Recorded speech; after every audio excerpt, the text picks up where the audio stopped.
জানাচ্ছি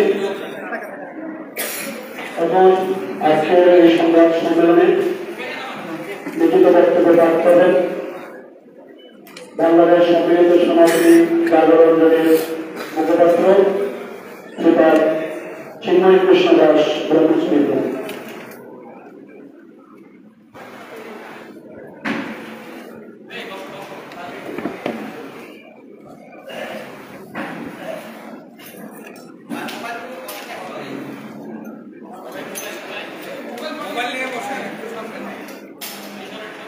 অসংখ্য ধন্যবাদ আপনাদের বাংলাদেশের জাতীয় দিনে মুক্ত বুঝিয়ে রাখার আমাদের সাংবাদিক বৃন্দ এবং আমাদের বাংলাদেশ সম্মিলিত সংখ্যালঘু জোট ও বাংলাদেশ সনাতন জাগরণ মঞ্চের নেতৃবৃন্দ উপস্থিত রয়েছেন আমাদের সন্ত মন্ডল পর্ষদের অন্যতম শ্রীপাদ লীলারাজ গৌর দাস ব্রহ্মচারী প্রভু অধ্যক্ষ ঈশ্বর প্রবর্তক শ্রীকৃষ্ণ মন্দির।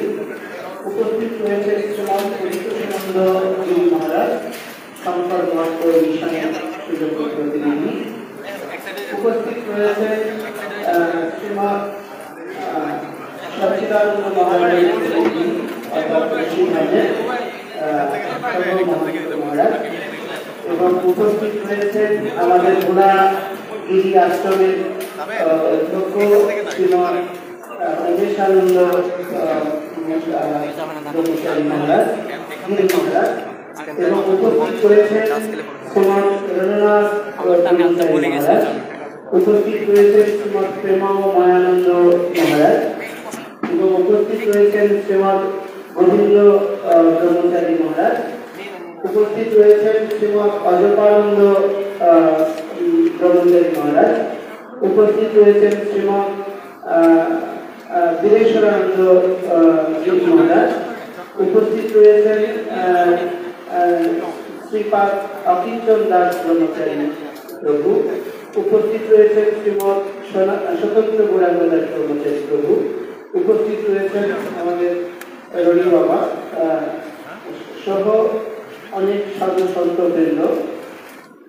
আপনাদের সকলকে আজকের এই সংবাদ সম্মেলনে যোগদানের জন্য এবং জাতির ক্রান্তি লক্ষ্যে সনাতনী বা সংখ্যালঘু জনগোষ্ঠীর নেতৃত্ব প্রদানের জন্য কৃতজ্ঞতা এবং প্রণাম নিবেদন করি। বাংলাদেশ সনাতন জাগরণ মঞ্চ এবং বাংলাদেশ সম্মিলিত সংখ্যালঘু জোট ঐক্যবদ্ধ প্ল্যাটফর্ম বাংলাদেশ সম্মিলিত সনাতনী জাগরণ জোট এর আত্মপ্রকাশ এবং সংখ্যালঘু সম্প্রদায়ের উপর চলমান নির্যাতন নিপীড়নের বিষয়ে সংবাদ সম্মেলন। প্রিয় সাংবাদিক বৃন্দ, বাংলাদেশ সনাতন জাগরণ মঞ্চ এবং বাংলাদেশ সম্মিলিত সংখ্যালঘু জোটের ঐক্যবদ্ধ প্ল্যাটফর্ম বাংলাদেশ সম্মিলিত সনাতনী জাগরণ জোটের পক্ষ থেকে শুভেচ্ছা গ্রহণ করি। আপনারা অবগত আছেন বাংলাদেশের সংখ্যালঘু সম্প্রদায়ের উপর নির্যাতন নিপীড়নের বিরুদ্ধে এবং সনাতনী সম্প্রদায়ের অধিকার আদায়ে দীর্ঘদিন ধরে সংখ্যালঘু সম্প্রদায়ের ক্রিয়াশীল সকল সংগঠনের ঐক্যবদ্ধ মোর্চা বাংলাদেশ সনাতন জাগরণ মঞ্চ ও বাংলাদেশ সম্মিলিত সংখ্যালঘু জোট শান্তিপূর্ণভাবে আন্দোলন সংগ্রাম করে আসছে। বাংলাদেশের ধর্মীয় সংখ্যালঘু সম্প্রদায়ের প্রতিনিধিত্বশীল সর্ববৃহৎ এই দুটি জোট ঐক্যবদ্ধভাবে নির্যাতিত নিপীড়িত সনাতনী সম্প্রদায়ের অধিকার আদায়ের লক্ষ্যে বাংলাদেশ সনাতন জাগরণ মঞ্চ এবং বাংলাদেশ সম্মিলিত সংখ্যালঘু জোট ঐক্যবদ্ধভাবে বাংলাদেশ সম্মিলিত সনাতনী জাগরণ জোটের ব্যানারে আন্দোলন সংগ্রাম করবে। প্রিয় সাংবাদিক বৃন্দ, আপনারা জানেন বিগত 5ই আগস্ট ছাত্র জনতার গণ অভ্যুত্থানে সরকার পতনের পর পরিবর্তিত রাজনৈতিক প্রেক্ষাপটে দেশের বিভিন্ন স্থানে হিন্দু সম্প্রদায়ের মানুষের বাড়িঘর, উপাসনালয়, ব্যবসা প্রতিষ্ঠানে নজিরবিহীন হামলা, ভাঙচুর, অগ্নিসংযোগ, জায়গা জমি দখল, লুটপাট, নির্মম নির্যাতন ও প্রাণহানির ঘটনা ঘটেছে। অনেক নারীর উপর পাশবিক নির্যাতন করা হয়েছে। শুধু তাই নয়, সারা দেশে বিভিন্ন শিক্ষা প্রতিষ্ঠানে বিনা কারণে ভয়ভীতি দেখিয়ে সংখ্যালঘু সম্প্রদায়ের অসংখ্য শিক্ষককে জোরপূর্বক পদত্যাগে বাধ্য করা হয়েছে। দুর্ভাগ্যজনকভাবে দেশে রাজনৈতিক পট পরিবর্তনের প্রেক্ষাপটে ধর্মীয় পরিচয়ের কারণে অসংখ্য নিরপরাধ সনাতনীকে সরকারি বেসরকারি প্রতিষ্ঠান থেকে চাকরিচ্যুত করা হয়েছে। দুর্ভাগ্যজনকভাবে দেশে রাজনৈতিক পট পরিবর্তনের প্রেক্ষাপটে ভঙ্গুর আইন শৃঙ্খলার সুযোগ নিয়ে নিরীহ সনাতনী সম্প্রদায়ের উপর সাম্প্রদায়িক প্রতিক্রিয়াশীল অপশক্তি নজিরবিহীন এসব নেকারজনক ঘটনায় দায়ীদের বিরুদ্ধে রাষ্ট্র বা সরকারের পক্ষ থেকে কোন দৃশ্যমান আইনি পদক্ষেপ নিতে আমরা দেখিনি। সংখ্যালঘু সম্প্রদায়ের উপর সংগঠিত এরূপ নেকারজনক হামলা নির্যাতন নিপীড়ন এখন অব্যাহত থাকায় সারা দেশে ধর্মীয় সংখ্যালঘুরা প্রতিনিয়ত আতঙ্কে দিনাতিপাত করেছে। প্রিয় সাংবাদিক বৃন্দ, আপনারা জানেন রাজনৈতিক পরিবর্তনের পর বারবার দেশের সংখ্যালঘু সম্প্রদায়ের উপর সাম্প্রদায়িক অপশক্তি নির্মম নির্যাতন নিপীড়ন চালালেও কোনো ঘটনারই বিচার হয়নি।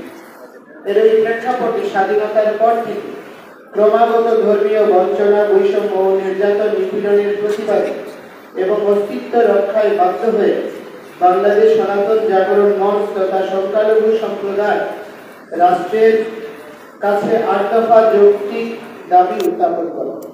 সনাতনী সম্প্রদায়ের উত্থাপিত ৮ দফাগুলো হল সংখ্যালঘু নির্যাতনের বিচারের জন্য দ্রুত বিচার ট্রাইব্যুনাল গঠন করে দোষীদের দ্রুততম সময়ে দৃষ্টান্তমূলক শাস্তি প্রদান, ক্ষতিগ্রস্তদের যথোপযুক্ত ক্ষতিপূরণ প্রদান ও পুনর্বাসনের ব্যবস্থা করা। ২. অনতি বিলম্বে সংখ্যালঘু সুরক্ষা আইন প্রণয়ন করতে হবে। ৩. সংখ্যালঘু বিষয়ক মন্ত্রণালয় গঠন করতে হবে এবং জাতীয় সংসদে সংখ্যানুপাতিক হারে আসন বরাদ্দ রাখতে হবে। ৪. হিন্দু ধর্মীয় কল্যাণ ট্রাস্টকে হিন্দু ফাউন্ডেশনে উন্নীত করতে হবে, পাশাপাশি বৌদ্ধ খ্রিস্টান ধর্মীয় কল্যাণ ট্রাস্টকেও ফাউন্ডেশনে উন্নীত করতে হবে। ৫. দেবোত্তর সম্পত্তি পুনরুদ্ধার ও সংরক্ষণ আইন প্রণয়ন এবং অর্পিত সম্পত্তি প্রত্যার্পণ আইন যথাযথ বাস্তবায়ন করতে হবে।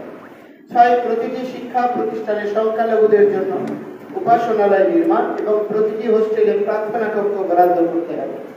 ৭. সংস্কৃত ও পালি শিক্ষা বোর্ড আধুনিকায়ন করতে হবে। ৮. শারদীয় দুর্গাপূজায় ৫ দিনের সরকারি ছুটি ঘোষণা দিতে হবে। প্রিয় সাংবাদিক বৃন্দ, আপনারা জানেন ঘোষিত ৮ দফা দাবি আদায়ের লক্ষ্যে সনাতনী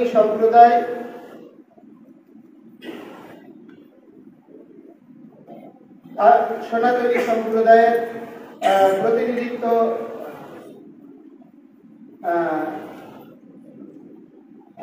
শ্রীপাদ চিন্ময় কৃষ্ণদাস ব্রহ্মচারী, শ্রীপাদ লীলারাজ গৌরদাস ব্রহ্মচারী ও বিভিন্ন মঠ মন্দিরের সাধু সন্তদের নেতৃত্বে বাংলাদেশ সনাতন জাগরণ মঞ্চ সারা দেশে দীর্ঘদিন যাবৎ নিয়মতান্ত্রিক উপায়ে সভা সমাবেশ সহ শান্তিপূর্ণভাবে আন্দোলন কর্মসূচি পালন করে আসছে। এই আন্দোলনের ধারাবাহিকতায় ৮ দফা দাবি আদায়ের লক্ষ্যে পূর্ব ঘোষিত কর্মসূচির অংশ হিসেবে জাগরণ মঞ্চ বিগত ২৫শে অক্টোবর ২০২৪ শুক্রবার চট্টগ্রামের ঐতিহাসিক লালদিঘি ময়দানে বিভাগীয় গণসমাবেশ আয়োজন করে। স্মরণকালের সর্ববৃহৎ শান্তিপূর্ণ এই গণসমাবেশে স্বতঃস্ফূর্তভাবে সনাতন সম্প্রদায়ের লক্ষ লক্ষ নরনারী অংশগ্রহণ করে, যা বিভিন্ন দেশীয় ও আন্তর্জাতিক গণমাধ্যমে প্রচারিত হয়েছে। লক্ষ লক্ষ মানুষের অংশগ্রহণে অনুষ্ঠিত শান্তিপূর্ণ এই গণসমাবেশে সরকারের পক্ষ থেকে যথাযথ নিরাপত্তার ব্যবস্থা করায় সনাতনী সম্প্রদায়ের পক্ষ থেকে সরকারের প্রতি আন্তরিক কৃতজ্ঞতা প্রকাশ করি। কিন্তু আমরা অত্যন্ত দুঃখের সাথে লক্ষ্য করলাম দেশের বিভিন্ন রাজনৈতিক দল ও সরকারের বিভিন্ন দায়িত্বশীল পর্যায় থেকেও ৮ দফার যৌক্তিকতা স্বীকার করে এর সাথে সংহতি জানালেও সনাতনী সম্প্রদায়ের স্মরণকালের সর্ববৃহৎ এই শান্তিপূর্ণ গণজমায়েতকে প্রশ্নবিদ্ধ করা এবং বহির্বিশ্বে সরকারের ভাবমূর্তি ক্ষুণ্ণ করার অশুভ উদ্দেশ্যে জাতীয় পতাকার অবমাননা কথিত অভিযোগে জৈনব ফিরোজ খান নামে এক ব্যক্তি বিগত 30 অক্টোবর চট্টগ্রামের কোতোয়ালি থানায় বাংলাদেশ সনাতন জাগরণ মঞ্চের মুখপাত্র ও কুণ্ডলী গ্রামের অধ্যক্ষ চিন্ময় কৃষ্ণ দাস ব্রহ্মচারী, শ্রীপাদ লীলারাজ গৌরদাস ব্রহ্মচারী সহ 19 জন সংগঠকের বিরুদ্ধে একটি মিথ্যা, ভিত্তিহীন ও বানোয়াট রাষ্ট্রদ্রোহিতার মামলা দায়ের করে। প্রিয় সাংবাদিকবৃন্দ, আপনারা নিশ্চয়ই অবগত আছেন, দেশের প্রচলিত আইন অনুযায়ী স্বরাষ্ট্র মন্ত্রণালয়ের অনুমোদন ব্যতীত কারো বিরুদ্ধে রাষ্ট্রদ্রোহিতার মামলা দায়ের করা যায় না। ষড়যন্ত্রমূলক কথিত রাষ্ট্রদ্রোহিতার মামলাটি দায়েরের ক্ষেত্রে আইনের নির্ধারিত এই প্রক্রিয়াও অনুসরণ করা হয়। এই থেকে প্রতীয়মান হয় বিশেষ মহল সরকারকে বিব্রত করার অসৎ উদ্দেশ্যেই মিথ্যা, ভিত্তিহীন মামলাটি দায়ের করেছে। যৌক্তিক দাবি আদায়ের লক্ষ্যে সনাতনী সম্প্রদায়ের চলমান আন্দোলনকে নস্যাৎ জন্যই আন্দোলনের সাথে যুক্ত নেতৃবৃন্দের বিরুদ্ধে হয়রানিমূলক মামলা দায়ের করা হয়েছে। ফলে মিথ্যা, হয়রানিমূলক, বানোয়াট এই মামলার দায়েরের খবর বিভিন্ন সংবাদ মাধ্যমে প্রকাশিত হওয়ার পর মিথ্যা মামলাটি প্রত্যাহারের দাবিতে সারা দেশে বিক্ষুব্ধ সনাতনী সমাজ শান্তিপূর্ণ উপায়ে প্রতিবাদ কর্মসূচি পালন করে আসছে। এমনকি বহির্বিশ্বে ওই মিথ্যা ষড়যন্ত্রমূলক মামলার প্রত্যাহারের দাবিতে প্রতিবাদ কর্মসূচি পালিত হচ্ছে। আমরা দ্ব্যর্থহীন ভাষায় বলতে চাই, সনাতন ধর্মের অনুসারীরা নিজের মাতৃভূমিকে মাতৃতুল্য রূপে শ্রদ্ধা করে। মহান মুক্তিযুদ্ধের গৌরবোজ্জ্বল ইতিহাসের সাথে সনাতনী সম্প্রদায়ের অসীম ত্যাগের ইতিহাস ওতপ্রোতভাবে জড়িত। সনাতনীদের কাছে লক্ষ শহীদের রক্তে রঞ্জিত বাংলাদেশের জাতীয় পতাকা, জাতীয় সঙ্গীত অপরিমেয় সম্মান ও মর্যাদা। আমরা দেশকে মাতৃরূপে শ্রদ্ধা করি, এটি আমাদের ধর্মীয় শিক্ষা। সুতরাং বাংলাদেশ সনাতন জাগরণ মঞ্চের নেতৃবৃন্দের বিরুদ্ধে বাংলাদেশের জাতীয় পতাকার কথিত অবমাননার অভিযোগে দায়ের করা উল্লেখিত রাষ্ট্রদ্রোহের মামলাটি সর্বৈব মিথ্যা, বানোয়াট, ষড়যন্ত্রমূলক ও ভিত্তিহীন। প্রিয় সাংবাদিকবৃন্দ, আমরা বিশ্বাস করি সনাতনী সম্প্রদায়ের চলমান যৌক্তিক 8 দফা দাবি আদায়ের শান্তিপূর্ণ আন্দোলনকে নস্যাৎ করা, আন্দোলনের সাথে সম্পৃক্ত পরম সম্মানিত সাধুসন্ত ও সংগঠকদের হয়রানি, সাম্প্রদায়িক সম্প্রীতি বিনষ্ট এবং বর্তমান সরকারের ভাবমূর্তি পূর্ণ করার অসৎ উদ্দেশ্যে একটি কুচক্রী মহল এই হয়রানিমূলক মিথ্যা মামলা দায়ের করেছে। বাংলাদেশের অন্যতম প্রধান রাজনৈতিক দল বিএনপি থেকে এই মামলার বাদীকে দলীয় সাংগঠনিক পদ থেকে বহিষ্কারের মাধ্যমে এটি প্রতীয়মান হয়। বিএনপিকে এই সিদ্ধান্তের জন্য সনাতনী সম্প্রদায়ের পক্ষ থেকে ধন্যবাদ জানাই। প্রিয় সাংবাদিকবৃন্দ, সামগ্রিক পরিস্থিতি বিবেচনা সনাতনী সম্প্রদায়ের নেতৃস্থানীয় সম্মানিত সাধুসন্ত ও সংগঠকদের বিরুদ্ধে মিথ্যা, ভিত্তিহীন, ষড়যন্ত্রমূলক রাষ্ট্রদ্রোহিতার মামলা প্রত্যাহারের বিষয়ে সরকারের বিভিন্ন পর্যায়ে ইতিবাচক মনোভাব রয়েছে বলে আমরা বিশ্বাস করি। কিন্তু সনাতন সম্প্রদায়ের চলমান 8 দফা আন্দোলন এবং আন্দোলনের সাথে যুক্ত সাধুসন্ত ও সংগঠকদের বিরুদ্ধে দায়েরকৃত মিথ্যা মামলাটি প্রত্যাহার প্রক্রিয়াকে বাধাগ্রস্ত করার অসৎ উদ্দেশ্যে প্রতিক্রিয়াশীল অপশক্তি সামাজিক যোগাযোগ মাধ্যমে বিভিন্নভাবে অপপ্রচার ও উস্কানিমূলক কর্মকাণ্ডে লিপ্ত রয়েছে। এরই ধারাবাহিকতায় বিগত 5ই নভেম্বর বিকেলে চট্টগ্রামের হাজারীগলির জৈনব ওসমান আলী নামক এক ব্যক্তি সামাজিক যোগাযোগ মাধ্যম ফেসবুক ও ইসকন ও আন্দোলনের মুখপাত্রকে নিয়ে কটূক্তি, মানহানিকর ও উস্কানিমূলক একটি পোস্ট শেয়ার করে। প্রেক্ষিতে স্থানীয় সনাতনী সম্প্রদায় তাৎক্ষণিকভাবে শান্তিপূর্ণ এর প্রতিবাদ জানায়। পরবর্তীতে আইন শৃঙ্খলা রক্ষা বাহিনীর উপর হামলার অভিযোগে গভীর রাতে অভিযানের নামে হিন্দু অধ্যুষিত চট্টগ্রাম শহরের কোতোয়ালি থানাধীন ঘনবসতিপূর্ণ হাজারীগলি এলাকায় চতুর্দিক থেকে অবরুদ্ধ করে এবং বিদ্যুৎ, ইন্টারনেট সংযোগ বিচ্ছিন্ন করে আইন শৃঙ্খলা বাহিনী কর্তৃক ঘুমন্ত হিন্দু সম্প্রদায়ের নিরীহ মানুষদের বসতঘর ও ব্যবসা প্রতিষ্ঠানে নির্বিচারে হামলা ও ভাঙচুর করা হয়েছে। শুধু তাই নয়, ঘটনাস্থলের সিসিটিভি ক্যামেরা ভাঙচুর করা হয়েছে। বিভিন্ন স্থাপনার সিসিটিভি ক্যামেরায় হার্ড ডিস্ক নিয়ে যাওয়া হয়েছে। এই ঘটনায় আইন শৃঙ্খলা বাহিনীর হাতে অমানসিক নির্যাতনের শিকার মানুষের কিছু ছবি ও ভিডিও সামাজিক যোগাযোগ মাধ্যমে প্রচারিত হয়েছে, যা দেখে যে কোনো মানবিক মানুষ বিস্মিত হবে। দুর্ভাগ্যজনকভাবে ফেসবুকে সনাতন ধর্ম ও ইসলামের বিরুদ্ধে মানহানিকর ও কুরুচিপূর্ণ মিথ্যা অপপ্রচারের ঘটনায় অভিযুক্ত ওসমান আলীর বিরুদ্ধে তাৎক্ষণিক কোনরূপ আইনগত পদক্ষেপ গ্রহণ না করে উল্টো রাতের আধারে আইন শৃঙ্খলা বাহিনী কর্তৃক সংক্ষুব্ধ নিরীহ হিন্দু সম্প্রদায়ের উপর হামলার পর তাদের আসামি করে আইন শৃঙ্খলা বাহিনীর উপর হামলার অভিযোগে একটি মামলা দায়ের করা হয়েছে। দূরভিসন্ধিমূলক ভাবে এই ঘটনার সাথে দূরবর্তী সম্পর্ক না থাকা সত্ত্বেও ষড়যন্ত্রমূলক রাষ্ট্রদ্রোহিতা মামলার অভিযুক্তদেরকেও এই মামলায় আসামি করা হয়।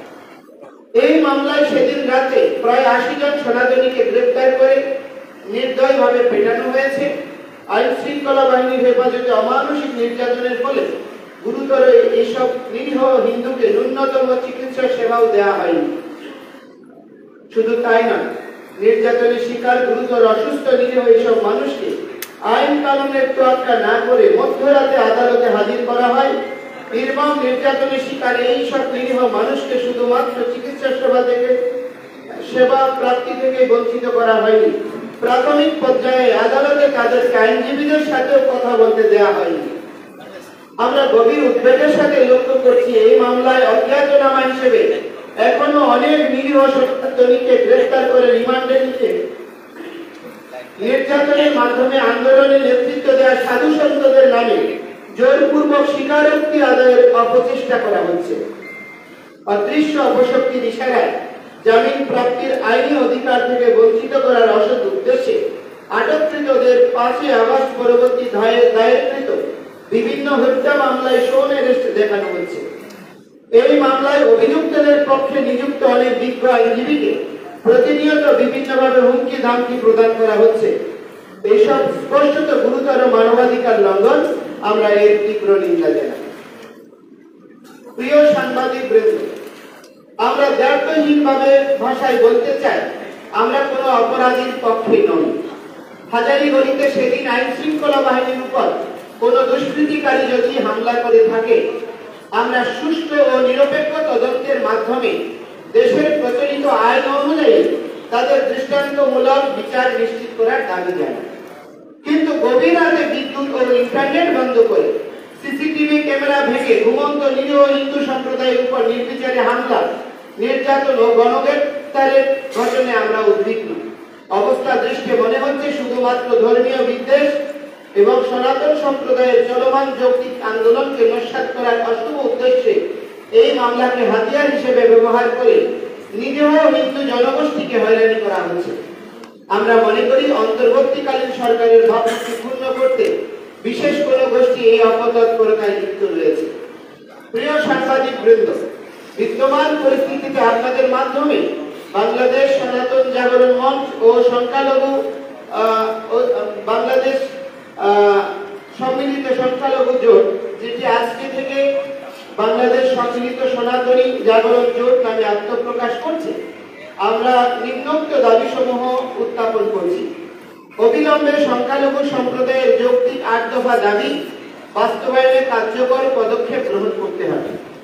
2. অবিলম্বে বিগত 5 নভেম্বর 2024 চট্টগ্রামে হাজারীগঞ্জে আইন শৃঙ্খলা বাহিনীর উপর কথিত হামলা ও হিন্দু সম্প্রদায়ের উপর গভীর রাতে আইন শৃঙ্খলা বাহিনী কর্তৃক নির্মম নির্যাতনে নিরপেক্ষ তদন্ত ও বিচারের স্বার্থে বিচার বিভাগীয় তদন্ত কমিটি গঠন করতে হবে।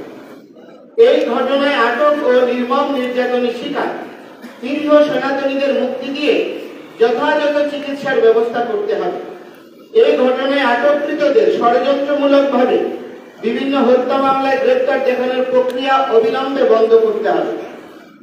এই ঘটনাকে পুঁজি করে সরকারের ভাবমূর্তি নষ্ট করার উদ্দেশ্যে গভীর রাতে নিরীহ সনাতনীদের উপর অন্যায়ভাবে নির্যাতন করা আইন শৃঙ্খলা বাহিনীর অতি উৎসাহী সদস্যদের বিরুদ্ধে আইনানুগ ব্যবস্থা গ্রহণ করতে হবে। 6. সংখ্যালঘু সম্প্রদায়ের যৌক্তিক আন্দোলনে নেতৃত্বদানকারী সাধু সন্ত সংগঠকদের বিরুদ্ধে দায়েরকৃত ষড়যন্ত্রমূলক মিথ্যা রাষ্ট্রদ্রোহিতার মামলা অবিলম্বে প্রত্যাহার করতে হবে। আমরা স্পষ্ট করে বলতে চাই, আমাদের চলমান আন্দোলন সরকার কিংবা কোনো রাজনৈতিক দলের পক্ষে বা বিপক্ষে নয়। আমাদের চলমান আন্দোলন আপামর সনাতনী সম্প্রদায়ের ন্যায্য অধিকার আদায়ের আন্দোলন। আমরা দৃঢ়ভাবে বিশ্বাস করি ছাত্র জনতার গণ অভ্যুত্থানের ফলে গঠিত বর্তমান অন্তর্বর্তীকালীন সরকার বৈষম্যহীন মানবিক বাংলাদেশ বিনির্মাণের স্বার্থে নিরীহ সংখ্যালঘুদের উপর চলমান অন্যায় অনাচার বন্ধ ও উপরোক্ত যৌক্তিক দাবিসমূহ বাস্তবায়নে আন্তরিকভাবে এগিয়ে আসবে। ধন্যবাদ বাদান্তে চিন্ময় কৃষ্ণদাস ব্রহ্মচারী, বাংলাদেশ সম্মিলিত সনাতনী জাগরণ জোট এর পক্ষে সবাইকে ধন্যবাদ।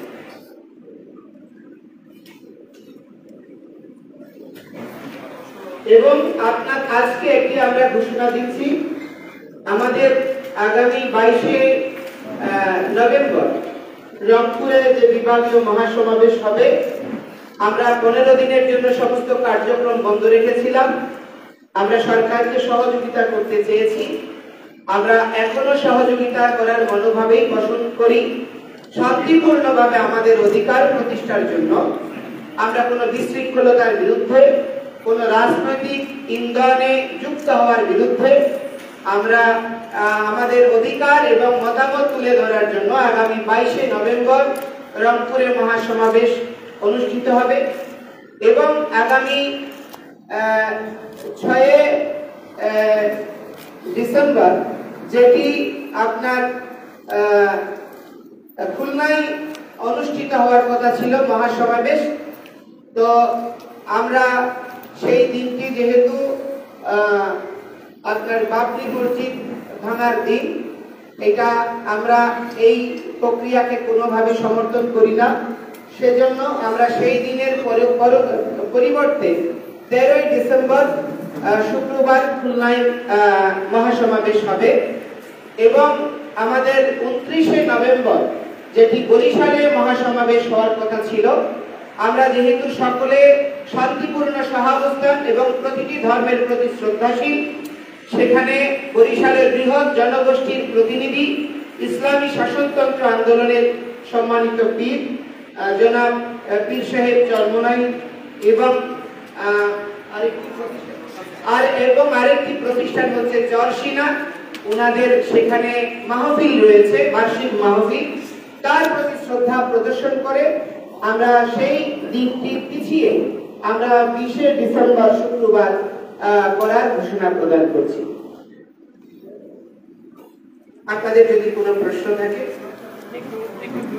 একটা প্রশ্ন আছে, সেটা হচ্ছে আপনারা দেখতে পাচ্ছি যে একটা নতুন একটা জোটে প্রকাশ হয়েছে, এই নতুন জোটটি ঘিরে চট্টগ্রামে কোনো কর্মসূচি আছে কিনা আপনাদের? না, আমাদের পূর্ব ঘোষিত আমরা যে কর্মসূচি করছিলাম দুটো প্ল্যাটফর্মে, আমরা দুটো প্ল্যাটফর্মেই সমন্বিতভাবে কাজ করছিলাম, কিন্তু বৃহৎ ঐক্যের স্বার্থে আমরা আমাদের কর্মসূচিগুলো একত্রীভূত করে একই প্ল্যাটফর্মে আমরা করব। এখন থেকে আমরা চাই পুরো সনাতনী সংখ্যালঘু জনগোষ্ঠী একত্রীভূত হোক, ঐক্যবদ্ধভাবে এগিয়ে যাক। তারই নিরিখে একটি আদর্শ স্থাপনের জন্য আমরা দুটি নেতৃস্থানীয় সংগঠন একীভূত হচ্ছি। আমাদের যে পূর্ব ঘোষিত কর্মসূচি অনুযায়ী প্রতিটি বিভাগীয় সমাবেশ শুরু হবে এবং তারপরে জেলা উপজেলা জেলা পর্যায়ে সমাবেশগুলো হবে। আমাদের শান্তিপূর্ণ কর্মসূচিটা আগে পূর্ব ঘোষিত রূপরেখা অনুযায়ী এগিয়ে যাবে। আর আমাদের পরিবর্তিত প্রেক্ষাপটে কোনো সিদ্ধান্ত আসলে আমরা বসে সাংবাদিক সম্মেলনের মাধ্যমে আপনাদেরকে অবগত করব। আরেকটি প্রশ্ন আছে, আমি আগেই বলে দিচ্ছি যদি বলা যায়, প্রশ্নটা সেটা হচ্ছে আপনি বলেছেন যে অন্তর্বর্তীকালীন সরকারের ভাবমূর্তি ক্ষুণ্ণ করতে বিশেষ একটি গোষ্ঠী লিপ্ত রয়েছে। এখন এই বিশেষ একটি গোষ্ঠী এরা কারা যদি বলা যায়? আমরা বলি বাংলাদেশের আপনার স্বনামধন্য ব্যক্তিত্ব বিশ্ব নাগরিক ডক্টর মোহাম্মদ ইউনূস, তিনি দায়িত্ব নিয়েছেন আমাদের চট্টগ্রামের কৃতি সন্তান, আমরা গর্বিত, উনি একজন বিশ্ব নাগরিক বলা চলে। কিন্তু ওনার উদারতা অথবা ওনার কি বলবো সরলতাকে পুঁজি করে সরকারের একটি অংশ, প্রশাসনের একটি অংশ, রাজনৈতিক মতাদর্শের একটি অংশ সম্মিলিতভাবে এই পুরো দেশের স্থিতিশীলতা বিনষ্ট করার জন্য চেষ্টা করছে। একটা জিনিস আপনারা খেয়াল করবেন যে আমরা 5ই আগস্টের পরে আমাদের প্রধান উপদেষ্টাও স্বীকার করেছেন বাংলাদেশে সংখ্যালঘু সম্প্রদায়ের উপর নির্যাতন নিপীড়ন হয়েছে। উনি প্রথম এসেই এই কথাটা স্বীকার করেছেন এবং তা রোধ করার জন্য সবাইকে এগিয়ে আসার আহ্বান জানিয়েছেন। আজকে আমাদের প্রধান উপদেষ্টার মাননীয় সহকারী, যিনি এখন উপদেষ্টা হিসেবে শপথ নিয়েছেন, জনাব মাহফুজ ভাই, আমরা ওনার কাছে কৃতজ্ঞ। উনি আমাদেরকে একদিনের দুর্গাপূজার ছুটি বৃদ্ধি করার জন্য সরকারের সঙ্গে সমন্বয়কের দায়িত্ব পালন করেছেন, একটা ভালো রোল প্লে করেছেন। তিনি ঢাকেশ্বরী মন্দিরে প্রতিশ্রুতি দিয়েছেন, সরকারের পক্ষে প্রেসে বক্তব্য দিয়েছেন যে আমাদের অন্যতম প্রধান যে দাবি, 1 নম্বর দাবি ছিল ক্ষতিগ্রস্তদের পুনর্বাসন, তাদের ক্ষতিপূরণ প্রদান এবং তাদের বিচার নিশ্চিত করা, তাদের উপর যে হামলা হয়েছে যেটা পুনরাবৃত্তি না হয়। কিন্তু সেটা তিনি ঘোষণা দেওয়ার পরেও দুর্গাপূজার পরে আমরা 16 দিন অপেক্ষা করার পরে চট্টগ্রামে মহাসমাবেশ করেছি, কিন্তু আজ পর্যন্ত কোনো সরকারিভাবে কোনো এটা ডিক্লারেশন হয় নাই যে কয়টা ক্ষয়ক্ষতি হয়েছে, সেটা নিরূপণের জন্য কোনো উদ্যোগও গ্রহণ করা হয়। তো আমরা মনে করছি সরকারের মধ্যে একটা অংশ চাই যে এই বিষয়টাকে ঝুলিয়ে রেখে সরকারের অবস্থানকে বিব্রত করা এবং সনাতনী সম্পৃক্ত জনগোষ্ঠীকে মানে বিপদগামী করার জন্য ইন্ধন দেওয়া। এটা রোধ করার জন্যই সমস্ত সনাতনী সন্তরা, সাধুরা, কোন রাজনৈতিক প্রতিক্রিয়াশীল গোষ্ঠী যাতে এটাকে বিপদগামী করতে না পারে, কোন রাজনৈতিক মদতপুষ্ট সনাতনী দালালরা এটা যাতে বিপদাপন্ন করতে না পারে, এই জন্যই সন্তরা নেতৃত্ব দিচ্ছে। কিন্তু দুর্ভাগ্যজনক হলেও সত্য, এই স্বাভাবিক একটি প্রগতিশীল আন্দোলনকে প্রশ্নবিদ্ধ করার জন্য জঙ্গি থেকে শুরু করে হেন কোনো তকমা নাই, মিডিয়ারও একটা হলুদ মিডিয়ার অংশ এই কার্যক্রম করছে এবং এখন সে টিভিতে নিয়মিত ধারাবাহিকভাবে আমাদের বিরুদ্ধে অপপ্রচার করছে এবং তারা ফেক ভিডিও বানাচ্ছে, বিভিন্ন সুপার এডিট ভিডিও বানাচ্ছে, রাজনৈতিক তকমা দেওয়ার চেষ্টা করছে। আমরা আমাদের সন্তরা কোন রাজনৈতিক পরিসরে গিয়ে কোন রাজনৈতিক গোষ্ঠীর সঙ্গে কখনো আলাপ আলোচনা করিনি, আমরা সেরকম কোনো প্রমাণ নেই। আমরা দুর্গাপূজার অনুষ্ঠানে আমাদেরকে বিএনপি অফিসে নিমন্ত্রণ করেছে, আমরা সেখানে গিয়েছি। এরকম কোন রাজনৈতিক দল ধর্মীয় অনুষ্ঠানে যদি নিমন্ত্রণ করে আমরা গিয়ে থাকি এবং আমরা আমাদের মন্দিরে কোনো বার্ষিক অনুষ্ঠানে আপনার সরকারি প্রতিনিধিরা এসেছে, কিন্তু এই বিষয়গুলোকে বিকৃত করে শুধু আমাদের আন্দোলনকে বিপদগামী করার জন্য, বিভ্রান্তভাবে উপস্থাপন করার জন্য একটা প্রতিক্রিয়াশীল গোষ্ঠী সতত লেগে আছে। আপনাদের মাধ্যমে অনুরোধ করব এটি রোধ করার জন্য আপনারা গঠনমূলক ভূমিকা রাখবেন। আরেকটা শেষ প্রশ্ন আমার, এটা হচ্ছে আপনাদের তো একটা প্ল্যাটফর্ম, দুইটা প্ল্যাটফর্ম আছে এখানে। সনাতন জাগরণ মঞ্চ দিয়ে আপনারা একটা বড় ধরনের একটা সমাবেশ করেছেন, যেটা একদম স্মরণকাল। তো এখন আসলে নতুন একটা সনাতনী জাগরণ জোটের আত্মপ্রকাশ, এটা কি উদ্দেশ্য করেছে? আমরা সনাতনী সম্প্রদায়কে দীর্ঘকাল বহু সংগঠনে আমরা বিভক্ত ছিলাম। এই সুযোগটাকে কাজে লাগিয়ে প্রতিটি রাজনৈতিক দল যখনই আমরা কোনো আমাদের অধিকার নিয়ে কথা বলেছি, অনেকে বলছে আমরা বিগত 15 বছর কোথায় ছিলাম।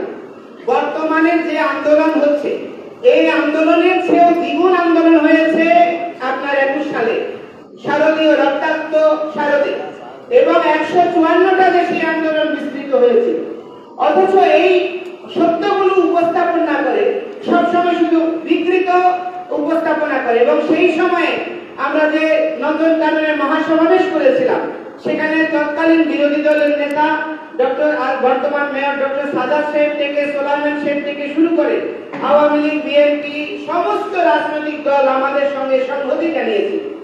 তো এখন প্রশ্নটা হচ্ছে, সেই আন্দোলনগুলো করতে গিয়ে আমাদেরকে সরকারি পর্যায়ে জানানো হয়েছিল আপনারা বিভক্ত, আপনারা এক হয়ে আসেন। এই খেলা যেন আর খেলতে না পারে, এই জন্য আমরা সমস্ত সনাতনী সংগঠন, এখানে দেখবেন সবাই এক এক মতাদর্শের আচার্য, বিভিন্ন মতাদর্শের গুরুরা এক হয়েছে এবং আমরা পুরো সনাতনী কমিউনিটি ঐক্যবদ্ধভাবে এগিয়ে যাব। আমরা কোনো রাজনৈতিক দলের লেজুর বৃদ্ধি করব না। যারা আমাদের ডিমান্ড, আমাদের প্রত্যাশা, আমাদের মর্যাদার সঙ্গে সম অধিকারের নিরিখে, সাম্যতার নিরিখে নাগরিক হিসেবে মর্যাদা দিয়ে আমাদের সঙ্গে মুখ করবে, আমরা তাদের সঙ্গে কাজ করব। না হলে আমরা কোনো রাজনৈতিক দলের লেজুর বৃত্তিতে যুক্ত হব না। এই লক্ষ্যে আমরা পুরো জনগোষ্ঠীর সমস্ত আন্দোলনকারী যে দুটি বড় প্রতিষ্ঠান আমরা একীভূত হয়েছি। ধন্যবাদ আপনাকে।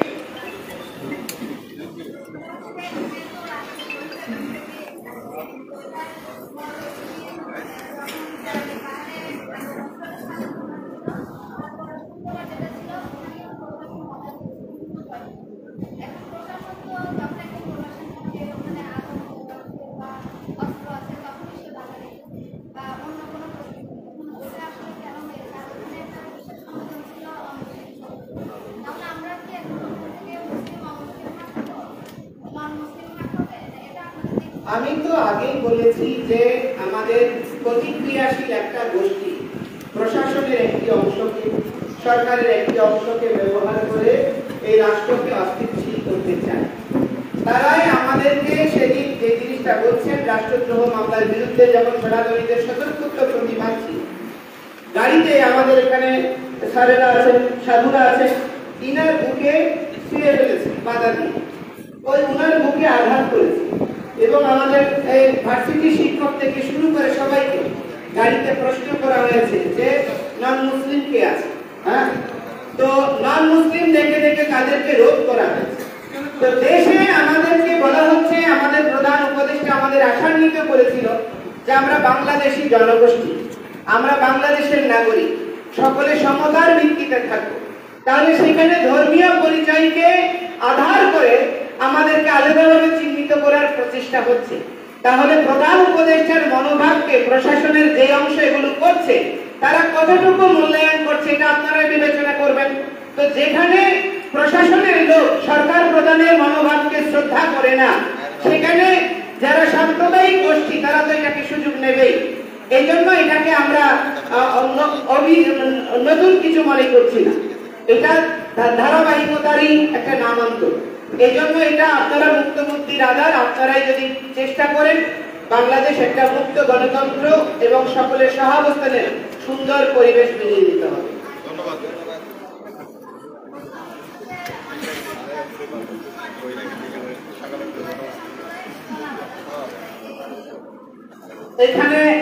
এখানে কি বলবো, এখানে যারা আছেন আমাদের প্রাঞ্জলানন্দ পুরী মহারাজ তপোবন আশ্রমের অধ্যক্ষ, ওনারা শক্তি সাধক। আমাদের উমেশানন্দ গিরি মহারাজ আছেন, ওনারা হচ্ছেন ব্রহ্মবাদী। আমাদের গিরি মহারাজ আছেন, ওনারা ব্রহ্মবাদী বা শৈব বলা যায়। আবার আমাদের অজবানন্দ মহারাজ আছেন, ওনারাও শক্তি সাধক। আমাদের ঋষিধাম রয়েছে, বীরেশ্বরানন্দ পুরী মহারাজ রয়েছেন, স্বরূপ দাস বাবাজি রয়েছেন। এখানে সব সন্তদের দেখেন, এরা হচ্ছে সনাতন সম্প্রদায়ের প্রতিনিধিত্বকারী কোন ধর্মীয় সংগঠন নয়, এরা হচ্ছে গুরু বা নির্ণায়ক প্রতিনিধি। তো তারা যদি মনে করতো ইসকন একটা আলাদা কিছু সনাতনীদের কাছে, তাহলে আমাকে কি জন্য একটা আলাদা ধর্মের মানুষকে কেন ওদের সঙ্গে রেখেছে বলেন।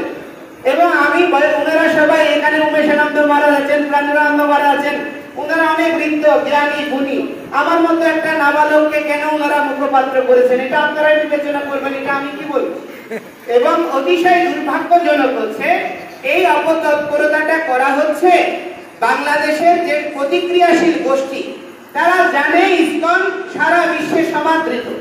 এই যে আপনার আমেরিকায় এখন গোয়েন্দা প্রধানের দায়িত্ব প্রাপ্ত হয়েছেন তুলসী গিবার্ড, সেই ইসকনের একজন ভক্ত। তো ইসকন যদি জঙ্গি হয়, যে আমেরিকা সবসময় জঙ্গির বিরুদ্ধে রোল প্লে করে, তাহলে তাকে কেন সেখানের প্রধানের দায়িত্ব দিয়েছে? রামায়া স্বামীরা আছেন, যিনি ওয়ার্ল্ড হেলথ নীতি নির্ধারক প্যানেলের দায়িত্ব দিয়েছেন, তারা হচ্ছে ইসকনের অনুগামী ফলোয়ার। তাহলে এইরকম ব্যক্তিদেরকে কেন ওখানে দায়িত্ব দিতে হোয়াইট হাউসে? এবং বিশ্বে আপনার এই আরব দেশগুলোতে দেখেন, আপনি দুবাই থেকে শুরু করে, কাতার থেকে শুরু করে, আপনার কি বলে সৌদি আরব থেকে শুরু করে, প্রতিটা দেশে ইসকন 154টা দেশে স্ব দেশের নিবন্ধিত আইন অনুযায়ী এবং জাতিসংঘের অ্যাপ্রুভেল অনুযায়ী কার্যক্রম করছে। জাতিসংঘের প্রায় 9টা সংস্থা ইসকন ওতপ্রোতভাবে কাজ করছে। তাহলে এবং বাংলাদেশে 82 থেকে ইসকন নিবন্ধিত একটা অর্গানাইজেশন, ধর্মীয় সোসাইটি হিসেবে সোসাইটি একটি নিবন্ধিত, এবং প্রতি 6 মাস অন্তর অন্তর ইসকনের অডিট হচ্ছে। যেই সমস্ত সংগঠন ইসকন নিয়ে প্রশ্ন করছে তাদের আয়ের কোনো হদিস নাই, তাদের ব্যয়ের কোনো হদিস নাই, তাদের কোনো নিবন্ধন নাই, উস্কানিমূলক কথা বলে, কারণ জানে ইসকনের বিরুদ্ধে কথা বললে বিশ্ব দিবে কথা বলবে। যে রাশিয়ায় গীতা বের করতে চেয়েছে এবং সেই রাশিয়ায় সবচেয়ে বেশি ইসকনের প্রচার হচ্ছে, এবং বিপরীত মেরুর যে ব্লক, রাশিয়া চাইনা একটা ব্লক, ইউরোপ আমেরিকা একটা ব্লক, দুই ব্লকেই ইসকন সমানভাবে সমাদৃত এবং সবচেয়ে গুরুত্বপূর্ণ একটা রোল প্লে করে যাচ্ছে সমাজ রাষ্ট্র বিনির্মাণ। তাহলে সেখানে ইসকনকে জঙ্গি তকমা দেওয়া, সেখানে ইসকনকে বেন্ড করার প্রস্তাব করা, এটা বাংলাদেশের বিশ্বে বৈশ্বিক প্রেক্ষাপটে অস্থিরতা তৈরি করা এবং বাংলাদেশ সম্পর্কে একটা নেতিবাচক ট্রেন্ড বা তার প্রচারণা স্টাবলিশ করার জন্য এই অপতৎপরতাকারীরা করছে। তো আমি মনে করি, এই যে মনে করেন আমরা তো বললাম, আমরা চরমনাই সাহেব উনি বার্ষিক মাহফিল করবেন, একজন উনি স্বনামধন্য পীর, আমরা সম্মান জানিয়ে সিদ্ধান্ত নিয়েছি আমরা এটা পিছিয়ে যাব। যদি আমরা জঙ্গি হতাম তাহলে আমরা বলতাম যে ওনারা যেমন করতে পারে আমরাও করতে পারি। তাহলে যেখানে সহনশীলতার শিক্ষা দেয়, আমরা কোনো প্রাণী হত্যা করি না, মাছ মাংস খাই না, ডিম রসুন পেঁয়াজ খাই না, কোনো ড্রাগ করে না, যারা ড্রাগ করে তাদের মাথাকে দেখলেও বিকৃত করতে পারে, তাহলে আমাদেরকে যদি আপনি জঙ্গি তকমাদের কি বলবো? বাংলাদেশে কোনো আপনার ঘটনাবলী আছে ইসকনের কোনো ভক্ত কাউকে হত্যা করেছে, কাউকে লুট করেছে, কোনো মাদক কারবারিতে যুক্ত আছে, কোনো আপনার কি বলে মানি লন্ডারিং এ যুক্ত আছে, কোনো রাজনৈতিক অভিযানে যুক্ত হয়ে কোনো রাজনৈতিক দলের বিপক্ষে রোল প্লে করেছে? আমাদের ঢাকার যে প্রোগ্রাম হয় সেখানে আপনার বিএনপিও যোগ দেয়, জামায়াত ইসলামীও আপনার হেফাজত বলছি, আর জাতীয় পার্টিও যোগ দেয়, আপনার যেগুলো গণতান্ত্রিক বড় দল, প্রতিটা দলে আমাদের রথযাত্রার 9 দিনের প্রোগ্রামে এক এক দিন এক এক দল যোগ। এবং আমাদের এখানে দেখেছেন 5ই আগস্ট পরবর্তী আমরা ইসলামী শাসনতন্ত্র আন্দোলন, হেফাজত ইসলাম থেকে শুরু করে সবার সঙ্গে আমরা কথা বলেছি, জামায়াত ইসলামের সঙ্গে কথা বলেছি, এবং আমরা প্রত্যেকটি মতাদর্শের প্রতি সহনশীল রোল প্লে করি। আমাদের কাজ করা নয় কাউকে ধর্মান্তর করা, আমাদের কাজ হচ্ছে সনাতনীদের উজ্জীবিত করা, তাদের বিভ্রান্তি রোধ করা এবং ঐক্য স্থাপন করা। এই কাজটা হচ্ছে দেখে প্রতিক্রিয়াশীল গোষ্ঠী ভাবছে এতদিন তো এদেরকে নিয়ে খেলা দিয়েছে, এখন আর খেলা যাবে না, ধর্মান্তর করা যাবে না হিন্দুদের। এই জন্যই মূলত আমাদেরকে টার্গেট করছে। ক্লিয়ার? আমি আপনাকে প্রশ্ন নেব।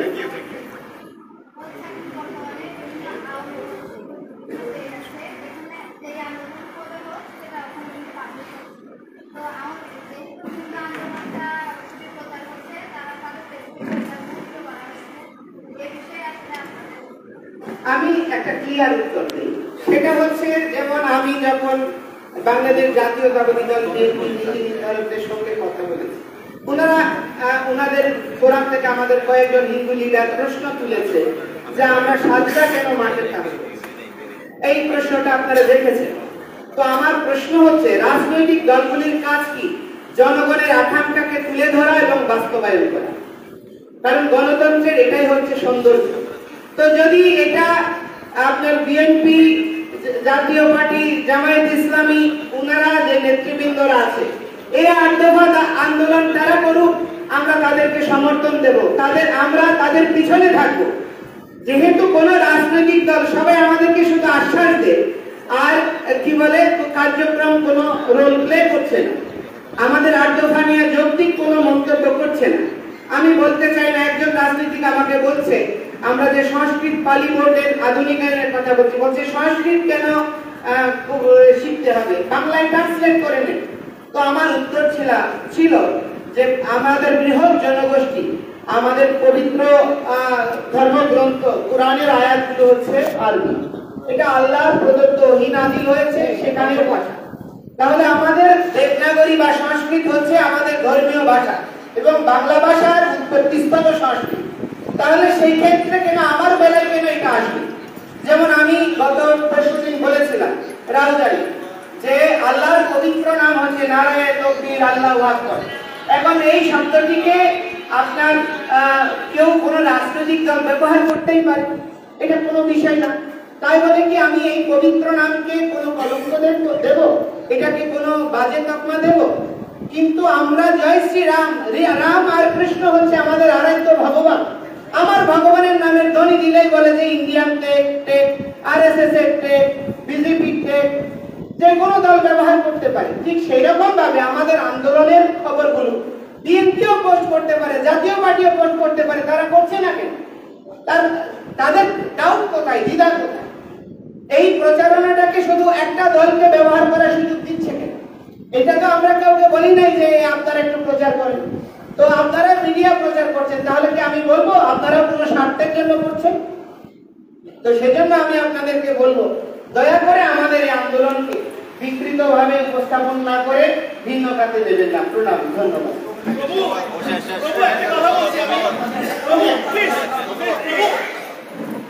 আমাদের চট্টগ্রামে সর্ববৃহৎ যে জনসভাটা করেছিলাম সেটা কেন সাকসেস হয়েছে জানেন? শুধু সাধুদের কারণে। যদি কোনো রাজনৈতিক ব্যক্তিত্ব সেখানে ডাক দিত, আমরা চাই আপনারা এগিয়ে যান।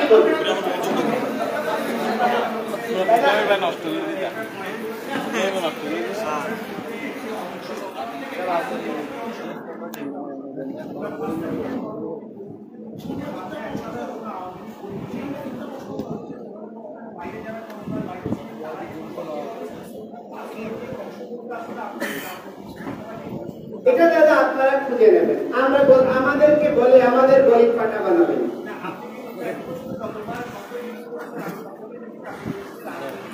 হ্যাঁ, এটা আপনারা খুঁজে নেন। আমরা তো বুঝতে পারছি, আপনারা তো সাংবাদিক, আপনাদের চোখ তো অনেক লম্বা। আপনারা খুঁজে নেন কারা করছে, আপনারা উপস্থাপন করুন।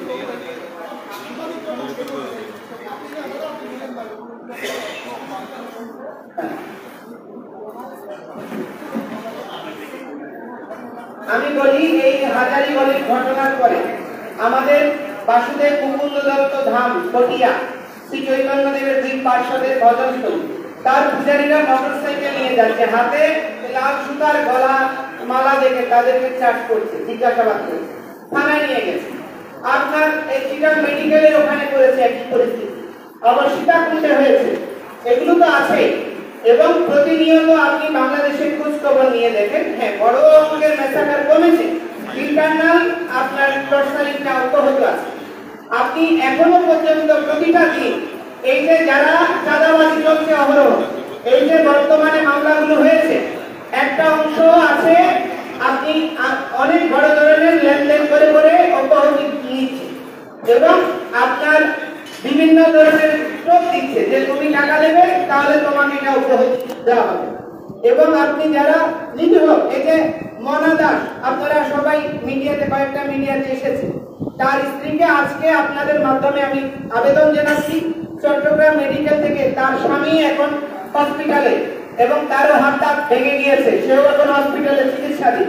একটা মাত্র 10 বছরের ছেলে যা ক্যান্সার আক্রান্ত, আজকে ডাক্তাররা বলে দিয়েছে ও হবে না, হসপিটাল থেকে নামিয়ে দিতে।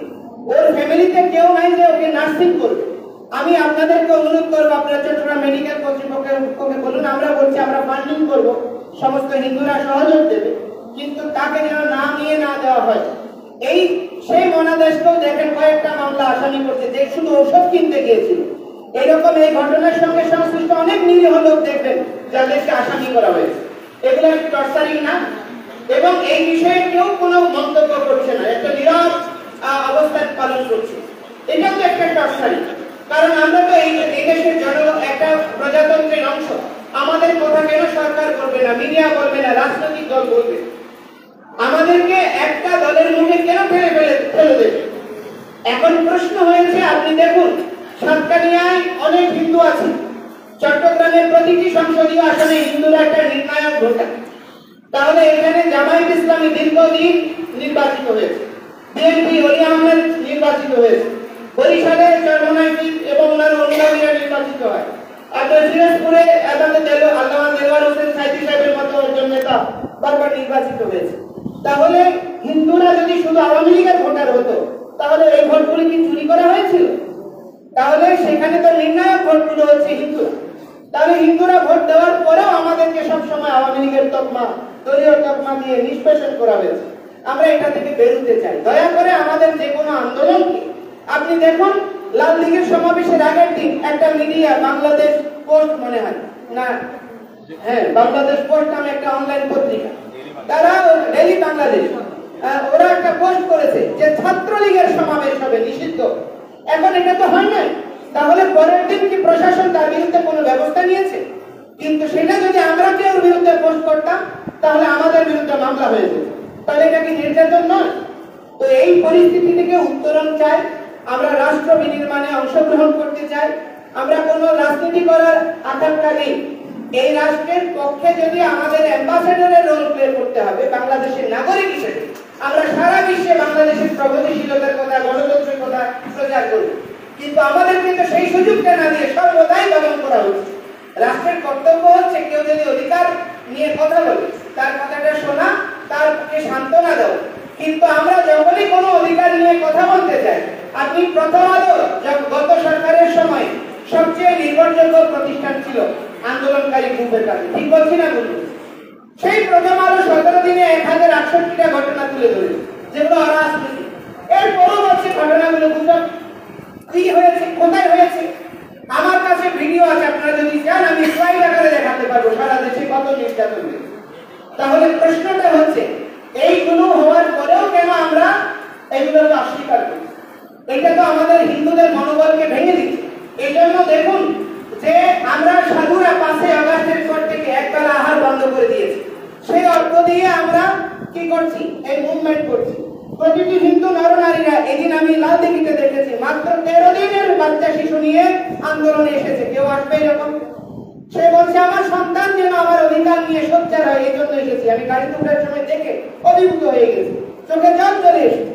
তো সেজন্য আমি বলছি আমাদের হৃদয় অনুরাগকে ভিন্নভাবে উপস্থাপন করে দয়া করে আমাদের প্রতি আরো বিচার করবেন।